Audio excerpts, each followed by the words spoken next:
শ্রী চিন্ময় সদ্গুরবে নমঃ। হরি ওম। আজকে আরেকটা সুন্দর শ্লোক আমরা আলোচনা করব। খুবই সুন্দর সেই শ্লোক। আসুন আমরা সবাই মিলে বলি। রথ্যাচর্পট বিরচিত কণ্ঠঃ, রথ্যাচর্পট বিরচিত কণ্ঠঃ, पुण्या पुण्य विवर्जित पंथः, पुण्या पुण्य विवर्जित पंथः, योगी योग नियोजित चित्तः, योगी योग नियोजित चित्तः, रमते बालोन्मत्तवदेव, रमते बालोन्मत्तवदेव। সবাই একসঙ্গে বলি। रथ्याचर्पट विरचित कंठः, पुण्या पुण्य विवर्जित पंथः, योगी योग नियोजित चित्तः, रमते बालोन्मत्तवदेव। भज गोविन्दं भज गोविन्दं, गोविन्दं भज मूढमते, भज गोविन्दं भज गोविन्दं, गोविन्दं भज मूढमते। तो रथ्याचर्पट विरचित कंठः, রথ্যাচর্পট মানে যে সমস্ত কাপড়গুলো পরিত্যক্ত হয়ে গেছে, জীর্ণ হয়ে গেছে, রাস্তায় পড়ে থাকে। কণ্ঠঃ মানে বাংলায় যাকে আমরা বলি কাঁথা, শীতের কাঁথা বলি না? তো রথ্যা মানে হচ্ছে পথ, চরপট মানে হচ্ছে পুরনো কাপড়ের টুকরো, বিরচিত মানে হচ্ছে তৈরি করা, কণ্ঠা হচ্ছে কাঁথা। আমি জানি না আপনারা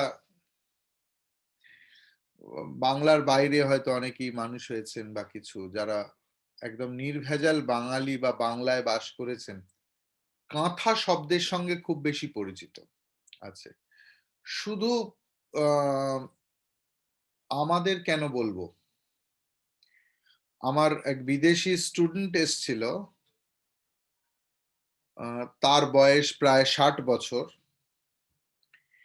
সে একটা কাঁথা নিয়ে এসেছিল, তার ঠাকুমা তাকে বানিয়ে দিয়েছে, এবং সেম কনসেপ্ট, বিভিন্ন কাপড়কে জুড়ে আর সুন্দর সেই সূচ দিয়ে তাকে সেলাই করা।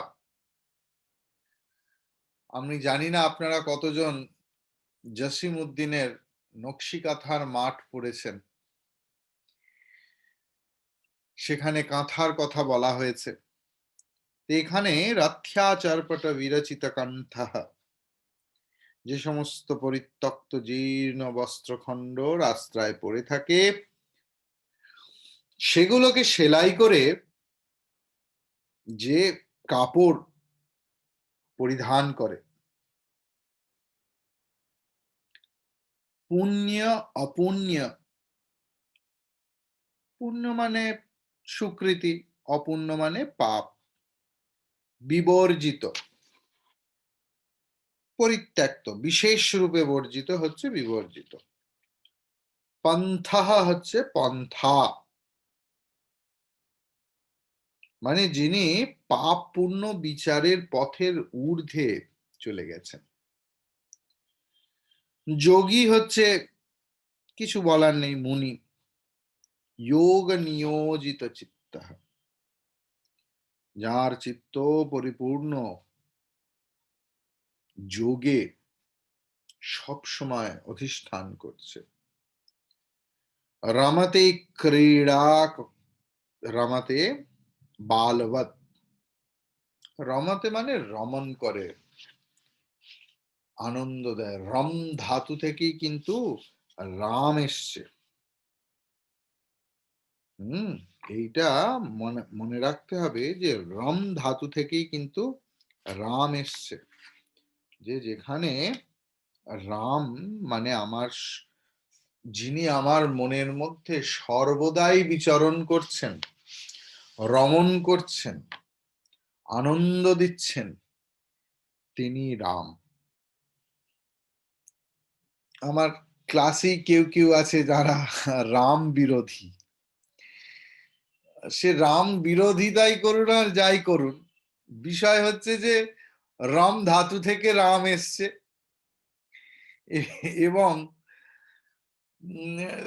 রাম ধাতু মানে যে আমার মধ্যে রমণ করছে, তিনি রাম। তো বিরোধ করলেও রাম আমার মধ্যে রমণ করেন। যে যোগী জীর্ণ পরিত্যক্ত কাপড় চোপড় কে এক করে নিয়ে কোনো রকমে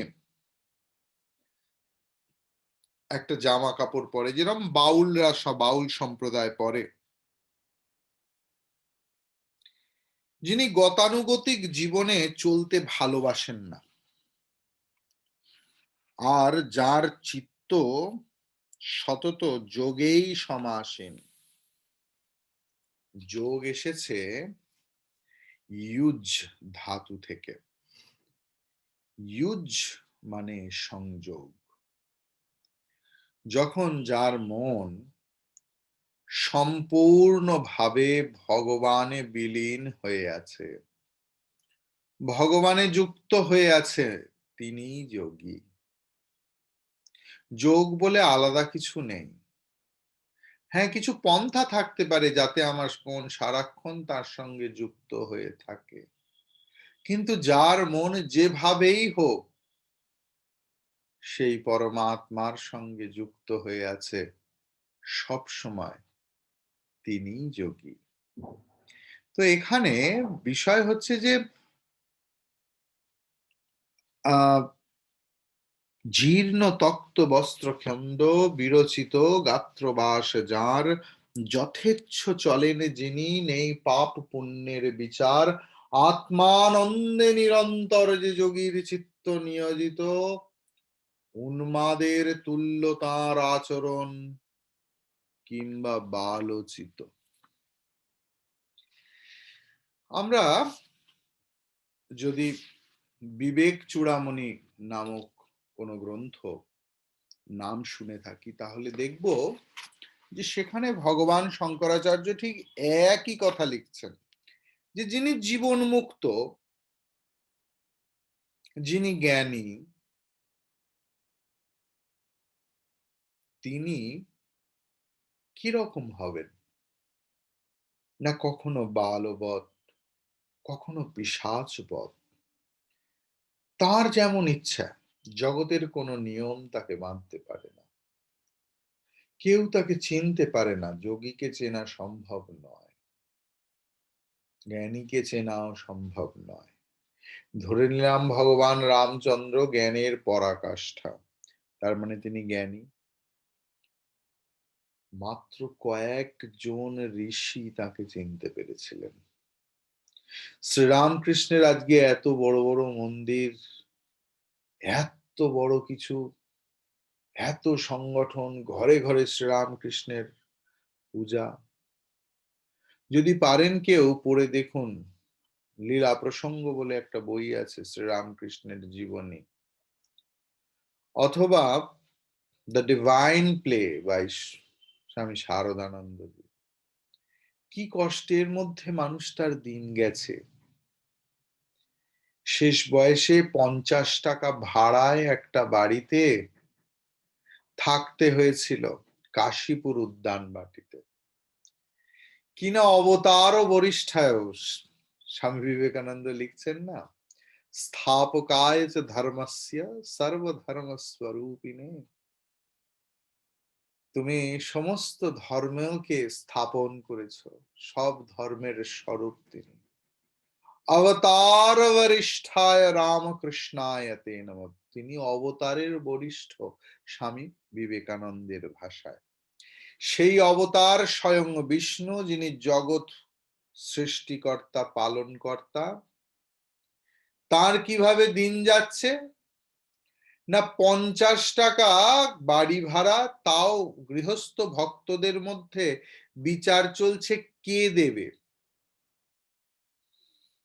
এবং ঠাকুরের শরীর চলে যাওয়ার কিছুদিনের মধ্যেই সেই মাসটা শুধু ভাড়া পাওয়া গিয়েছিল, তার পরের মাস থেকে আর সেই টাকাটাও জোগাড় করা যায়নি।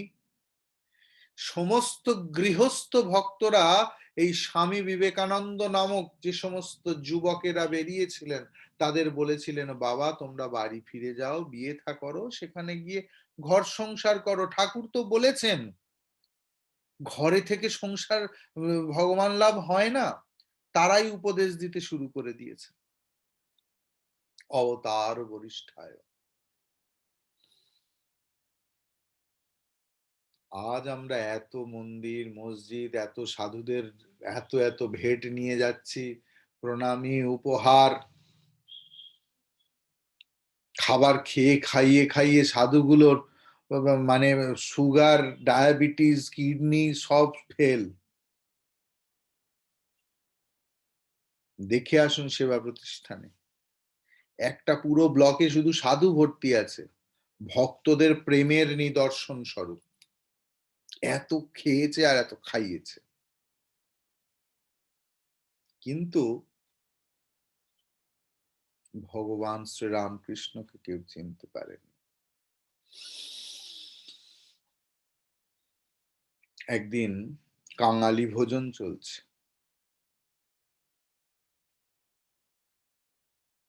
আর ঠাকুর দেখলেন যে একটা লোক পাগলের বেশে, তার চুলে জটা নোংরা, সারা গায়ে কালি, গায়ের কাপড় গন্ধ ছাড়ছে। সে আস্তাকুর থেকে এঁটো পাতা চেটে খাচ্ছে। শ্রীরামকৃষ্ণ হৃদয়কে ডেকে বললেন, ওরে ওই দেখ একটা জ্ঞানী।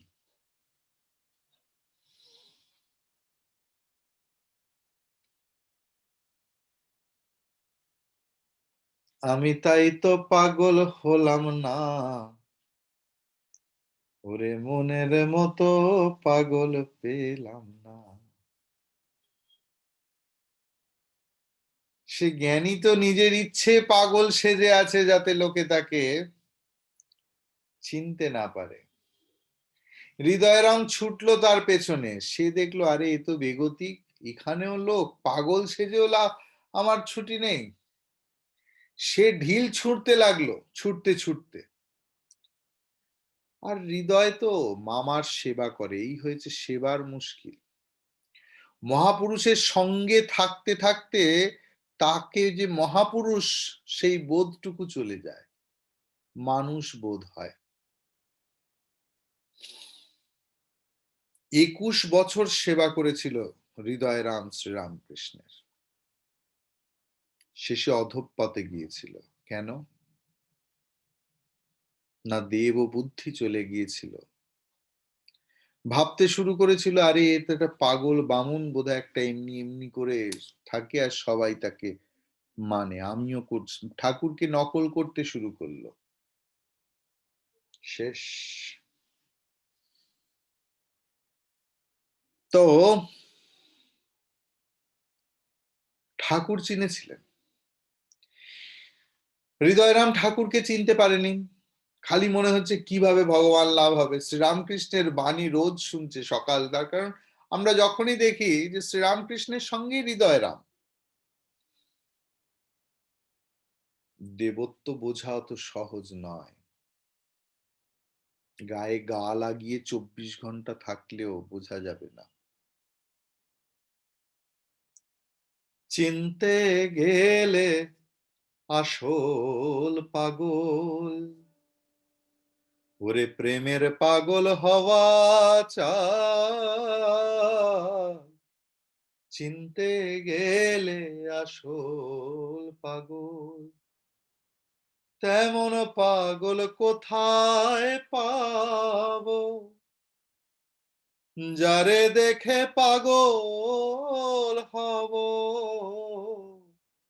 তেমন পাগল কোথায় পাবো, যারে দেখে পাগল হব, ওরে ব্রহ্মা বিষ্ণু শিব যে পাগল,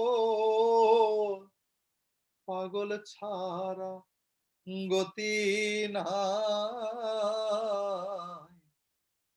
চিনতে গেলে আসল পাগল, প্রেমের পাগল হওয়া যায়। যখন হৃদয়রাম তার পিছু ছাড়ে না সেই পাগল উন্মাদদের, হৃদয়রাম বলছে, ওগো তুমি আমার একটা ব্যবস্থা করে যাও, কিছু একটা উপদেশ দাও। সে তখন বলছে, যেদিন গঙ্গার জল আর নর্দমার জলকে এক মনে হবে জানবি তোর হয়ে গেছে। এইটি ছিল তার শেষ বাণী। কেন এত কথা বলা? না, একটি বিষয় যে জ্ঞানী কিভাবে থাকবেন, বালবৎ নাকি উন্মাদবৎ, তা তিনিই জানেন।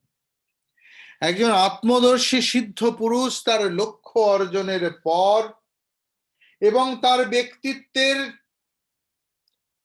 ও তার সঙ্গে তার দেহাত্ম বুদ্ধির যে মোহ, তা অবসানের পর সে কখনো একটা শিশুর মতো হয়ে যায়, কখনো উন্মাদ পাগলের মতো আচরণ করে, মানে বাহ্যিক দৃষ্টিতে, কখনো পিশাচের মতো। এই যে বললাম দক্ষিণেশ্বরের গল্প, সে এঁটো পাতা চেটে খাচ্ছে। শ্রীরামকৃষ্ণের জীবনেও তাই ঘটেছে।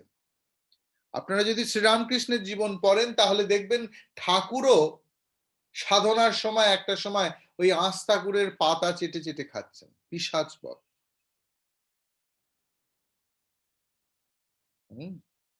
আমাদের শাস্ত্রে এইভাবে বর্ণিত আছে। তাহলে এই যে উদাহরণগুলো বহির্জগতের পরিপ্রেক্ষিতে এক একটা বিশেষ দৃষ্টিকোণ থেকে তার এই মনোভাবকে প্রকাশ করে, কিন্তু সবটাই বহির্জগতের পরিপ্রেক্ষিতে।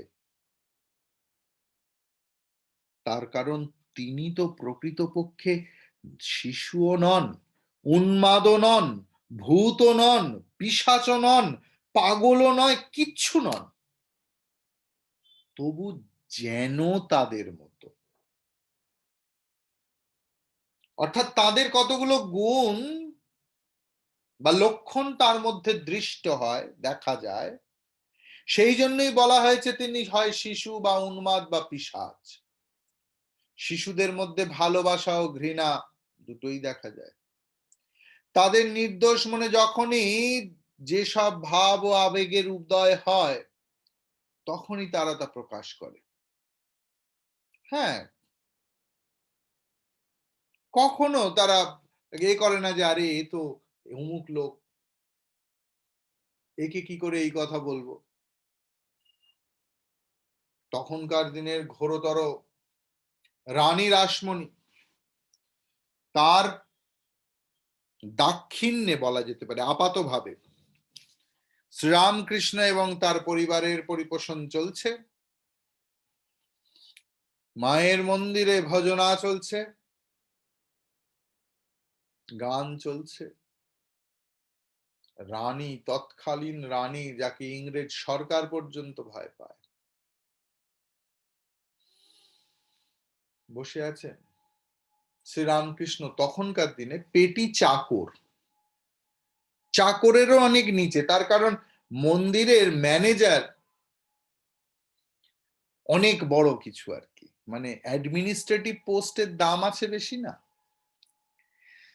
Secretary, president, they are much more valuable in respect of organization, not in respect of spiritual life.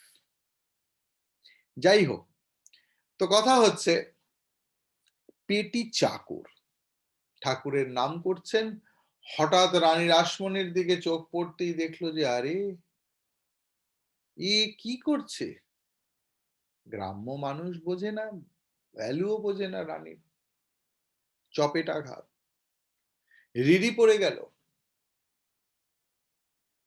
যে লেঠেল দিয়ে মেরে দাও একে। তখনকার দিনে তো সব বিচার হতো না, রানী রাজা যা করেছে সেটাই বিচার, অর্থাৎ সারল্যের প্রকাশ, সরল মানুষ, সরলতা, শিশুবধ। এবং এই সারল্য আবার কখনো কখনো তারা তাদের তাৎক্ষণিক মানসিক মেজাজ নিয়ে খুব গভীরভাবে মাতামাতি করে। একজন সম্পূর্ণতা প্রাপ্ত মানুষও তেমনি শুদ্ধ বর্তমানেই পরিপূর্ণভাবে বাস করে। তিনি অতীতের কোনো অনুশোচনা বহন করেন না, অথবা এরকম চলে গেছে বা আসবে সেরকম ভবিষ্যতের জন্য দুশ্চিন্তাও পোষণ করেন। ঠিক শিশুদের মতো সিদ্ধ পুরুষেরা যেখানে যেমন সেখানে তেমন সেইভাবে বাস করে। হয়তো একটা সোনার চাদর দিয়েছেন, সে কাউকে দেবে না। সোনার চাদর দে দে, কাউকে দেবে না। একটা ২ পয়সার চুষি কাঠি দেখান, দাও, তুই চাদরটা দে। ওর কাছে চুষি কাঠি অনেক বেশি ইম্পর্টেন্ট। সুতরাং এই যে শিশুর অবস্থা, আমাদের মধ্যে যদি একজন মানসিক রোগী থাকে তাহলে তার মন নিজের চিন্তাতেই ডুবে থাকে, তার আপন জগতে। ঠিক তেমনি একজন আত্মারাম পুরুষ আমাদের মধ্যে যখন বাস করেন, তার আন্তরিক ভাবনার অভিজ্ঞতাগুলো এত গভীর ও অদ্ভুত, আমরা তার পরিমাপ ও ধারণা করতে পারি না। তিনি আমাদের মধ্যেই বাস করেন, পরিমাপ করার দরকার নেই। যদি ঠিকভাবে আধ্যাত্মিকভাবে প্রস্তুত হতে পারেন, অল্প বিস্তর সাধন চতুষ্টয় যদি নিজেদের মধ্যে থাকে, শরীর মনে যদি এতটুকু পবিত্রতা আসে,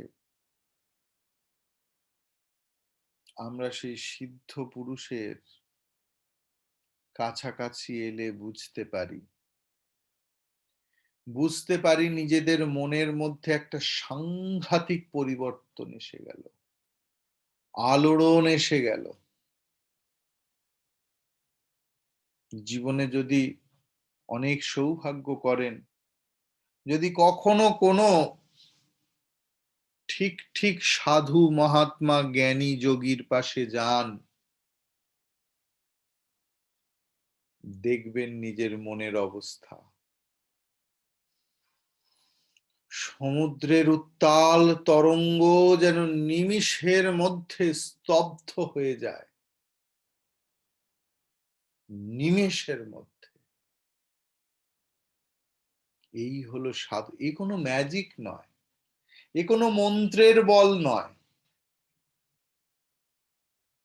এটাই আশ্চর্য। ভগবত গীতা, কঠোপনিষদ একই আশ্চর্য বলে ব্যাখ্যা করেছেন। তার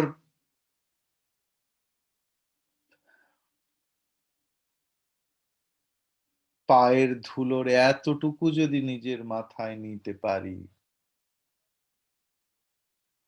তাহলে বোধহয় সমস্ত রাগ, দেশ, দম্ভ, অহংকার সবকিছু চলে যায়। আমি এমন মানুষ দেখেছি, এমন মানুষের সান্নিধ্য লাভ করেছি। তিনি সম্পূর্ণ সাম্য অবস্থায় পরিপূর্ণ শান্তিতে পরমানন্দ উপভোগ করেন। তিনি তার অন্তর্জীবনে, ব্যক্তিগত জীবনে সেই পথেই বিচরণ করেন, যা দোষ গুণ ভালো মন্দ সুখ দুঃখ সবকিছুর অতীত। জগতে এইসব দ্বন্দ্ব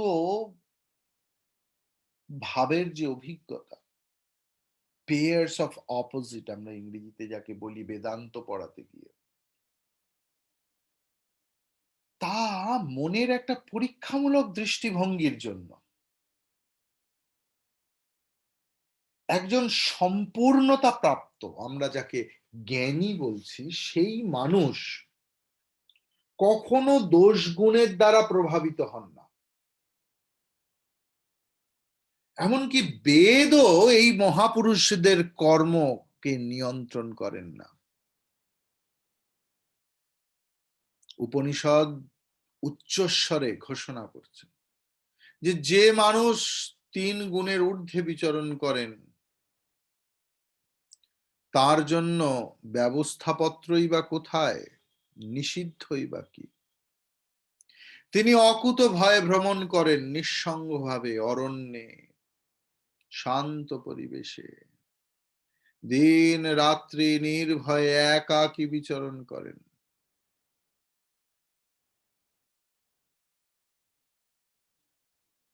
ভূত কাউকে ভয় করে না, অন্য সকলে ভূতকেই ভয় করে, তাই পিশাচবধ বলেছে। তার কারণ কখনো কখনো শ্রদ্ধাবশতই আমরা তাকে ভয়ও করি, পিশাচবধ না হলেও।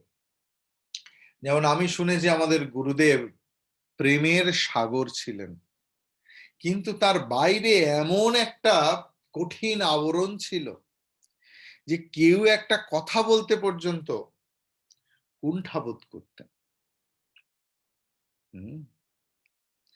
এইরকম একটা সম্পূর্ণতা প্রাপ্ত মানুষ, যার মন তার স্বাভাবিক কামনা যৌন বাসনা থেকে সম্পূর্ণরূপে প্রত্যাহৃত হয়েছে, সেই মন যখন লক্ষ্যবিন্দুতে সম্পূর্ণরূপে যোগযুক্ত অবস্থায় উন্নীত হয়েছে, তখনই তিনি ঈশ্বরের উপলব্ধিতে সমক্ষ হন। এই রকম মানুষ তার মন বুদ্ধি দিব্য ভাবে উন্নয়নের পর যখন এই পৃথিবীতে বিচরণ করেন, তখন তিনি তার দেহের কৃতদাস নন, তিনি তার ইন্দ্রিয়ের কৃতদাস নন, তিনি তার মনের কৃতদাস নন, তিনি তার বুদ্ধির কৃতদাস নন, তিনি তার অহংকারের কৃতদাস নন। সেই জন্যই তার দেহ নিজের জন্য কিছু দাবি করতে সাহস করে না।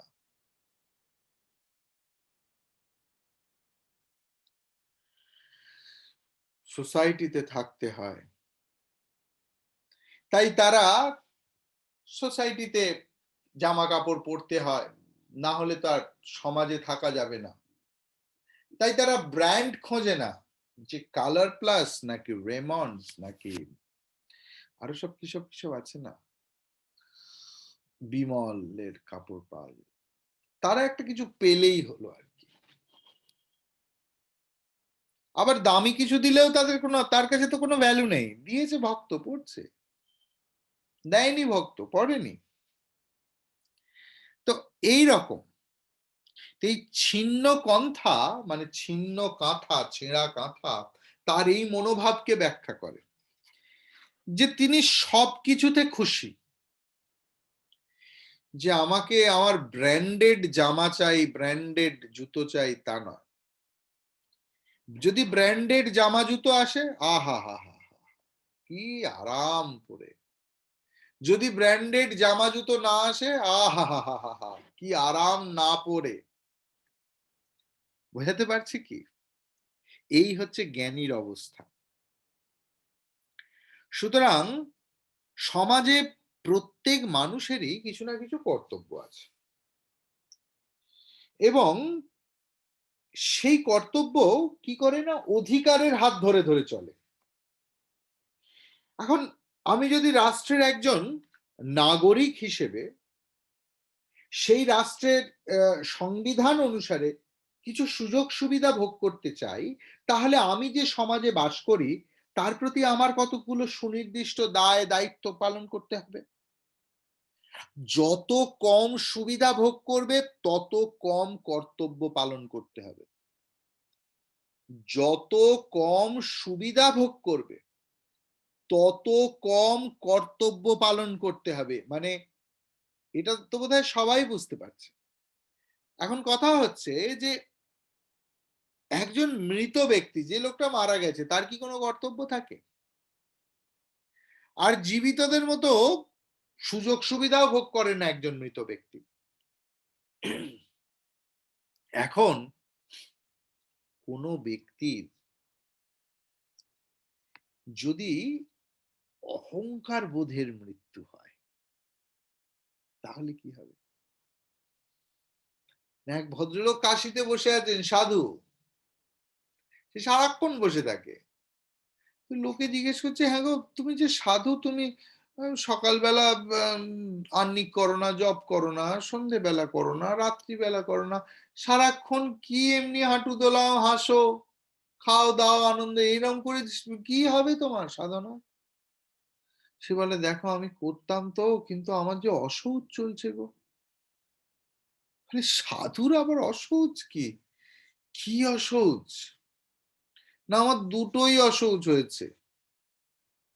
এক হচ্ছে মৃতাশৌচ, যাকে কালা অসৌচ বলে, আর একটা হচ্ছে শুভ অসৌচ, কেউ জন্মালে যখন হয়।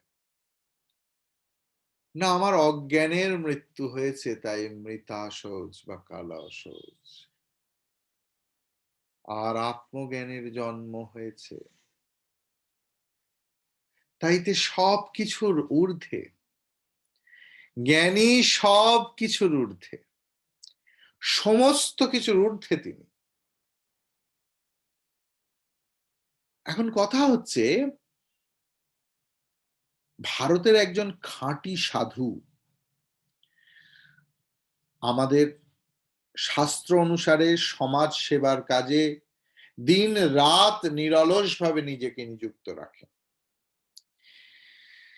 ঠিক যেমন একটা স্বার্থপর মানুষ পরম নিষ্ঠা এবং অধ্যবসায়ের সঙ্গে নিজের ব্যক্তিগত লাভের জন্য অক্লান্ত পরিশ্রম করছে, নিজের স্বামী, নিজের পুত্র, নিজের দাদা, নিজের জারতুতো ভাই, নিজের মাসির ছেলে, নিজের বাড়ি, সে ওই নিজের গণ্ডিটুকু, নিজের শ্বশুর বাড়ি, মহারাজ জানেন না, শ্বশুর বাড়ি থেকে আমায় বার করে দেবে। বয়স কত? 50 বছর। থাকে কোথায়? শ্বশুর বাড়ি থেকে অনেক দূরে। সারা জীবন শ্বশুর বাড়িতে থাকেনি বা থেকেছে অনেক কয়েক বছর। ছেলের বয়স অনেক। আমার শ্বশুর বাড়ি, আমার দিদির বাড়ি, মানে আর কিছু সে না, নিজের জিনিস ছাড়া আর কিছু চেনে না, অত্যন্ত যত্ন করে।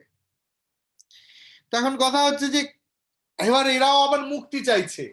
মহারাজ সংসার থেকে কি করে মুক্তি পাবো? এসব নাটক যদি আশ্রমে একদিন থাকুন পুরো সকাল থেকে, তাহলে বুঝতে পারবেন যে ঘটনাটা কি ঘটে, কত রকমের ফোন আসে, কত রকমের মানুষ আসে। তো একজন সাধু জগৎ থেকে কেবল নিম্নতম সামান্যতম প্রয়োজনীয় সামগ্রী গ্রহণ করেন। এটার ইঙ্গিত কোথা থেকে পাওয়া যায়? না, ভারতবর্ষের যত ঋষিকুল আছে তাদের চিরাচরিত পোশাক পরিচ্ছদেই তা পাওয়া যায়। সাধারণত তারা অরণ্যে বাস করতেন, ফল মূল তরুলতা এইসব খেত। হ্যাঁ, এবারে তারা যেখানে ধ্যান করতেন, তারা কাছাকাছি কাউকে পছন্দ করতেন না। নিজেদের ব্যবহারের জন্য কমণ্ডলু রাখতেন। জীবন থেকে খুব সামান্যতম গ্রহণ ও জীবনকে সর্বাধিক দান করার মনোভাবই এদেশের মহাত্মাদের প্রতি আমাদের শ্রদ্ধা ভক্তি বাড়ায়, তাই তো? যে যে সাধু, খুব একজন সাধুর কাছে আইপ্যাড আছে আইফোন আছে, সব আই যুক্ত, তাতে আমার সাধুর প্রতি খুব একটা শ্রদ্ধা জাগে না। বরং আমার ছেলে জানো, সে এই গাড়ি চড়ে, এই ব্র্যান্ডের, তাতে গর্ব হয়। তার কারণ সে সংসারী, সে অর্থ উপার্জন করছে। একজন সাধুর গর্ব তার ত্যাগে। তাই তো? তো এখন কথা হয়েছে, ভগবান শঙ্করাচার্য এই সমস্ত কিছুর ইঙ্গিত দিয়েছেন।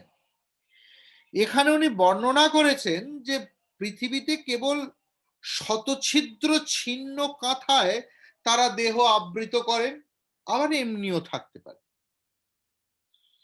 সুতরাং এইগুলো ব্যাখ্যা করে ভগবান বোঝাতে চেয়েছেন একজন মহাত্মা কি রকম।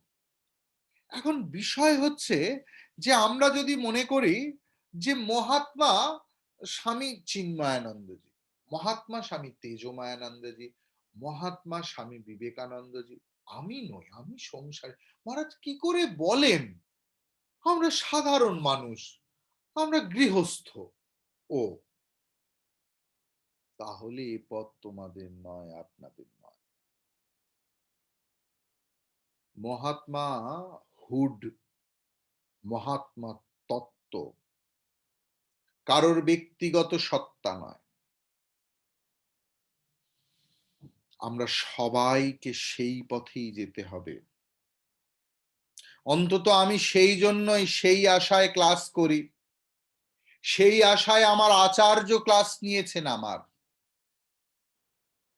আমরা সবাই একসঙ্গে এগোবো। আমি সারা জীবন একটা ওপরে বসে থাকবো আর আপনি এসে ধুপ ধুপ করে মাথা ঠেকাবেন, তার জন্য আমি ক্লাস নিই না। আমি চাই সবাই আমরা একসঙ্গে উপলব্ধি করব। মহাত্মা হওয়ার অধিকার সকলের আছে, মহান আত্মা। আমরা সবাই একসঙ্গে তাকে জানবো। তাই এগুলো হচ্ছে আমাদের ইন্ডিকেটর। যখনই দৈনন্দিন জীবনে আমাদের মনের মধ্যে দোলচাল শুরু হবে, এই শ্লোকগুলো কি আমাকে টোকা দিচ্ছে যে আমি কি সাধন পথের সঙ্গে যুক্ত হয়ে আছি নাকি সরে যাচ্ছি। তাই কাউকে 400 বার লিখতে হবে না, মহারাজ এটা কি করব, মহারাজ ভাত খাবো, মহারাজ কালকে একাদশী, কালকে আছে একটু সাবুর খিচুড়ি যদি খেয়ে খাই মহারাজ। সব ফালতু কোয়েশ্চেনও আসবে না। মানুষ তখন স্তব্ধ হয়ে যাবে। এই ক্লাসগুলো বারবার শুনবে এবং ইন্ডিকেশন আসবে মনের মধ্যে, আমার পথ ঠিক হচ্ছে কিনা, আমি ঠিক পথে এগোচ্ছি কিনা। আর তা সম্ভব ভজ গোবিন্দম, ভজ গোবিন্দম, গোবিন্দম ভজ মূঢ়মতে, ভজ গোবিন্দম, ভজ গোবিন্দম, গোবিন্দম ভজ মূঢ়মতে। হরি ওম।